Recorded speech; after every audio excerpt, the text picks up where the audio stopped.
Judges chapter 1. After the death of Joshua, the Israelites inquired of the Lord, "Who shall go up first for us against the Canaanites to fight against them?" The Lord said, "Judah shall go up. I hereby give the land into his hand." Judah said to his brother Simeon, "Come up with me into the territory allotted to me, that we may fight against the Canaanites.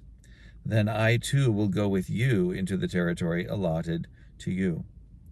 So Simeon went with him. Then Judah went up, and the Lord gave the Canaanites and the Perizzites into their hand, and they defeated 10,000 of them at Bezek. They came upon Adoni-Bezek at Bezek, and fought against him, and defeated the Canaanites and the Perizzites.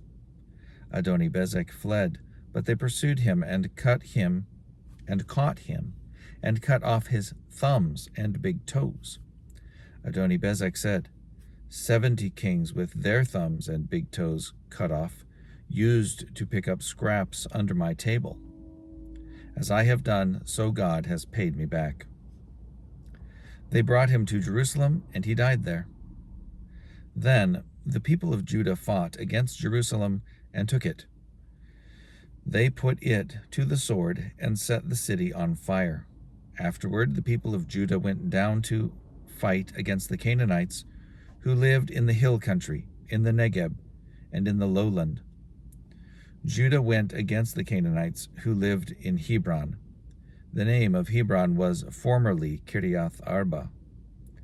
And they defeated Sheshai and Ahiman and Talmai. From there, they went against the inhabitants of Debir. The name of Debir was formerly Kiriath Sepher. Then Caleb said, "Whoever attacks Kiriath Sepher and takes it, I will give him my daughter Achsah as wife." And Othniel, son of Kenaz, Caleb's younger brother, took it, and he gave him his daughter Achsah as wife. When she came to him, she urged him to ask her father for a field. As she dismounted from her donkey, Caleb said to her, "What do you wish?" She said to him, "Give me a blessing, since you have set me in the land of the Negeb. Give me also Gulath Mayim." So Caleb gave her upper Gulath and lower Gulath. The descendants of Hobab the Kenite, Moses' father-in-law, went up with the people of Judah from the city of palms into the wilderness of Judah, which lies in the Negeb near Arad. Then they went and settled with the Amalekites.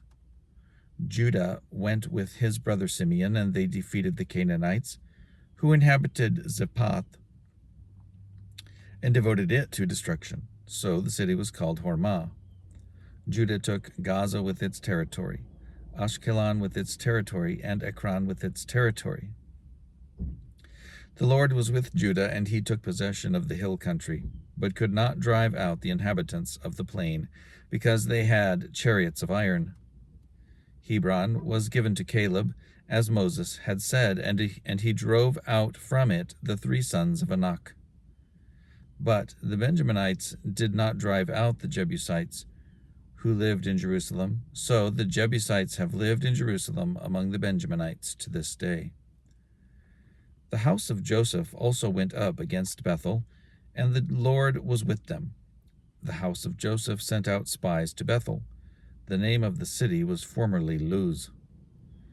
When the spies saw a man coming out of the city, they said to him, "Show us the way into the city, and we will deal kindly with you." So he showed them the way into the city, and they put the city to the sword, but they let the man and all his family go. So the man went to the land of the Hittites, and built a city named Luz. That is its name to this day. Manasseh did not drive out the inhabitants of Beth Shean and its villages, or Tanakh and its villages, or the inhabitants of Dor and its villages, or the inhabitants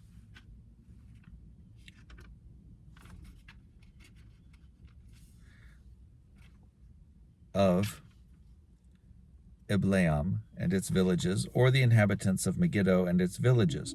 But the Canaanites continued to live in that land. When Israel grew strong, they put the Canaanites to forced labor, but did not in fact drive them out. And Ephraim did not drive out the Canaanites who lived in Gezer, but the Canaanites lived among them in Gezer.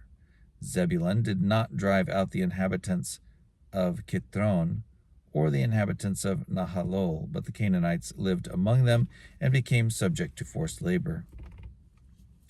Asher did not drive out the inhabitants of Akko, or the inhabitants of Sidon, or of Mahalab, or of Akzib, or of Helbah, or of Apik, or of Rehob, but the Asherites lived among the Canaanites and inhabitants of the land, for they did not drive them out. Naphtali did not drive out the inhabitants of Beth-Shemesh, or the inhabitants of Beth-Anath, but lived among the Canaanites, the inhabitants of the land. Nevertheless, the inhabitants of Beth-Shemesh and of Beth-Anath became subject to forced labor for them. The Amorites pressed the Danites back into the hill country. They did not allow them to come down to the plain. The Amorites continued to live in Har Heres, in Aijalon, and in Shalbim. But the hand of the house of Joseph rested heavily on them, and they became subject to forced labor. The border of the Amorites ran from the ascent of Akrabim, from Selah and upward.